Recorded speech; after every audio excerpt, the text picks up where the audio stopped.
მოგესალმებით, ეს არის მე-6 ლექცია კურსის ორგანიზაციული ქცევა და მენეჯმენტი განათლებაში კურსის ფარგლებში.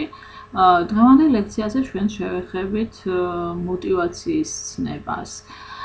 თავიდან რასაკვირველია დავიწყოთ თავად მოტივაციის შესახებ. ეს ორგანიზაციული ქცევაში მოტივაცია ერთ-ერთი ყველაზე უფრო პოპულარული და ძალიან ხშირად განხილვადი საკითხი არის, თუმცა არა მარტო ორგანიზაციული ქცევის მეცნიერებაში, არამედ აი ამ მოვლენით, ამ ფენომენით ძალიან დიდი ხნის მანძილზე იყვნენ ადამიანები დაინტერესებული და სხვადასხვა დარგები, მეცნიერების სხვადასხვა დარგები, ხელოვნების სხვადასხვა დარგები სწავლობდა და ცდილობდა ამ მოტივაციის ფენომენის ამოცნობას. თუმცა ჩვენ რასაკვირველია, ამ ლექციის ფარგლებში გვაინტერესებს ძირითადად მოტივაცია განვიხილოთ იმ კუთხით, თუ როგორ გამოვიყენოთ იგი სამუშაოსთან დაკავშირებული ქცევის სარეგულირებლად. თავად მოტივაციის განსაზღვრება ასეთი არის, რომ მას განსაზღვრავთ როგორც პროცესს, რომელიც მიზნისკენ სწრაფვის დროს პიროვნების ინტენსიურობას, მიმართულებას და შეუპოვრობას აძლევს ახსნას. როგორც ხედავთ, განსაზღვრებაში ძირითადად სამი ელემენტი არის გამოყოფილი, ეს არის ინტენსიურობა, ანუ თუ რამდენად ძლიერი ადამიანის მცდელობა, მაღალი ინტენსიურობა სამუშაოს შესრულებაში სასურველ შედეგებს სავარაუდოდ ვერ მიიღებს, თუ ამ მცდელობას რაღაც მიმართულებას არ მივცემთ, რაც ორგანიზაციას სარგებელს მოუტანს. და მოტივაციის ბოლო განზომილება ეს არის შეუპოვრობა, ანუ ეს არის იმის საზომი, თუ რამდენ ხანს შეუძლია ადამიანს შეინარჩუნოს ძალისხმევა. მოტივაციის თეორიები ზოგადად შეიძლება დავყოთ ესე ძალიან უფრო ადრეულ თეორიებად და თანამედროვე თეორიებად. ადრეულ თეორიებში შეიძლება გამოიყოს ესეთი თეორიები, რომელიც არის კონტენტ თეორია, ანუ შინაარსზე დამოკიდებული თეორიები და პროცესზე დამოკიდებული პროცესის თეორიები, ანუ თეორიების ნაწილი თუ ყურადღებას აქცევდა მოტივაციის თუ რა აძლევს ადამიანს მოტივაციას, ანუ შინაარსობრივ მხარეს. მეორე რიგის თეორიები უკვე უყურებდა თვითონ ამ მოტივაციის პროცესს. თვითონ 1950-იანი წლებისთვის ძალიან ბევრი თეორიები გამოჩნდა მოტივაციასთან დაკავშირებით და ჩვენ განვიხილოთ სამი ასეთი თეორია, რომელიც გამოჩნდა. პირველი ეს არის მასლოუს თეორია, ალბათ გაგიგიათ, ძალიან ცნობილი თეორია არის საჭიროების იერარქიის თეორია. მეორე თეორია არის მაკგრეგორის თეორია X და თეორია Y და ჰერცბერგის ორფაქტორიანი თეორია. ანუ სხვანაირად მას უწოდებენ მოტივაცია ჰიგიენის თეორიასაც. განვიხილოთ მოკლედ ეს თეორიები, რას წარმოადგენენ და როგორ ხსნიან მოტივაციას. ისინი რასაკვირველია, როგორც ყველა თეორია, თავიანთი კრიტიკაც აქვს მიღებული, გაკრიტიკებულიც არიან და ამის გამო ახალი თეორიების გაშენის საჭიროება გახდა, მაგრამ ესენი მაინც ისეთ საფუძველს იძლევიან მოტივაციის ახსნისთვის, რომელიც ნამდვილად აუცილებელი არის იმ ახალი თეორიების გასაგებადაც, რომელიც თანამედროვე თეორიები არიან და ეს ტერმინოლოგიაც ძალიან რეგულარულად გამოიყენება ხოლმე. დავიწყოთ მასლოუს საჭიროებების თეორიის, საჭიროებათა იერარქიის თეორიით. მასლოუმ ჩამოაყალიბა ესეთი იდეა, ჰიპოთეზა, რომ ყოველ ადამიანში არსებობს საჭიროებათა 5 იერარქიული საფუძველი. და ეს 5 იერარქიული საფუძველი მან განალაგა ეს პირამიდის სახით. ჩვენ ხედავთ, რომ პირამიდის საფუძველში არის ფიზიოლოგიური მოთხოვნილებები, ამაში შედის ისეთი მოთხოვნილებები, რაც ადამიანს აუცილებლად სჭირდება, მაგალითად როგორიც არის შიმშილის დაკმაყოფილება, წყურვილი, სითბო, მსგავს ფიზიოლოგიური მოთხოვნილებები. შემდეგი დონე არის უკვე მასლოუს იერარქიის მიხედვით, ეს არის უსაფრთხოება, უსაფრთხოების მოთხოვნილება. ანუ ის რომ ადამიანს აქვს მოთხოვნილება დაცული იყოს ფიზიკური და ემოციური ზიანისაგან და უსაფრთხოდ გრძნობს თავს. შემდეგი საფეხური ეს არის უკვე სოციალური მოთხოვნილება, ამაში შედის სიყვარული, მესაკუთრეობა, თანხმობა, მეგობრობა. მეოთხე საფეხურზე უკვე არის პატივისცემა. ეს არის პატივისცემის შინაგანი ფაქტორები, როგორც არის საკუთარი თავის პატივისცემა, დამოუკიდებლობა, წარმატება, გარეგანი პატივისცემის ფაქტორები, როგორც არის სტატუსი, აღიარება, ყურადღება და აი ბოლო თავი მასლოუს პირამიდის სათავეში არის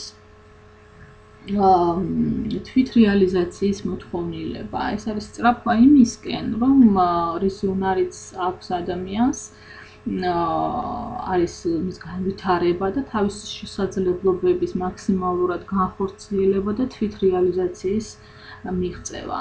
მასლოუ გვეუბნება, რომ თითოეული ეს საჭიროება ძირითადად როდესაც კმაყოფილდება, მაშინ უკვე დომინანტური ხდება შემდეგი დონის საჭიროება. ანუ თუ ფიზიოლოგიური მოთხოვნილებები ადამიანს დაკმაყოფილებული აქვს, მისთვის ფიზიოლოგიური მოთხოვნილების დაკმაყოფილება უკვე პრინციპში აღარ იქნება მოტივატორი და მას სჭირდება უფრო მაღალი დონის მოტივაცია, რომ შეუნარჩუნდეს მას მოტივირებულობა. მოტივაციის მასლოუმ ესე იგი ეს საჭიროება როგორც თქვით დაყო მაღალ და დაბალ რანგებად.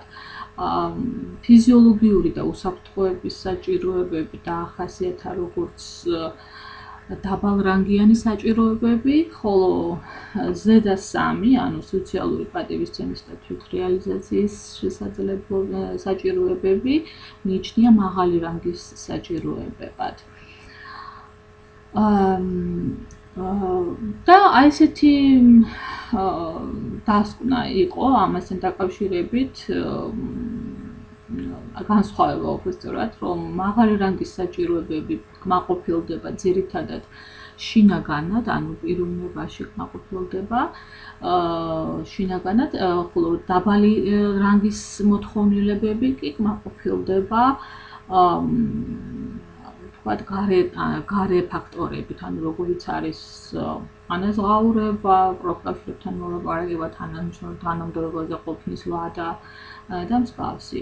ძალიან ფართო გამოყენებით სარგებლობდა მასლოუს თეორია, თუმცა როგორც ვთქვით, ყველა თეორიას უნდა ქონდეს თავისი ემპირიული დადასტურება, მაგრამ კვლევებით სამწუხაროდ ძნელი იყო დასაბუთება აი ამ მასლოუს თეორიის, ამიტომ მას ბევრი კრიტიკოსიც გამოუჩნდა. თუმცა მაინც ძალიან ხშირად გამოიყენებენ ხოლმე მასლოუს მიდგომებს. განვიხილოთ მეორე თეორია, მეორე ადრეული თეორია, ეს არის დუგლას მაკგრეგორის თეორია, ალბათ ესეც შეიძლება გაგებული გაქვთ ამ თეორიის შესახებ, ეს არის თეორია X და თეორია Y. ეს ორი განსხვავებული თეორია არის, ასახავს მენეჯერების თანამშრომლებთან ურთიერთობის, ასე ვთქვათ, დამოკიდებულებებს. მაკგრეგორმა დაასკვნა, რომ ადამიანის ბუნებაზე მენეჯერების შეხედულება ვარაუდების გარკვეულ ჯგუფს ეყრდნობა, ხოლო მენეჯერები კი ცდილობენ თავიანთი ქცევა თანამშრომლების მიმართ ზუსტად აი ამ ვარაუდების მიხედვით ჩამოაყალიბონ. პირველი განვიხილოთ თეორია X, რაც გვეუბნება.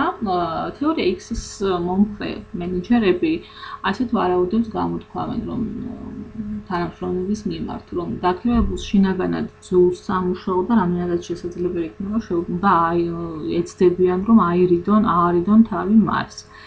და მიზნის მისაღწევად ისინი გაიძულო, გააკონტროლო და დასჭით დაემუქრო.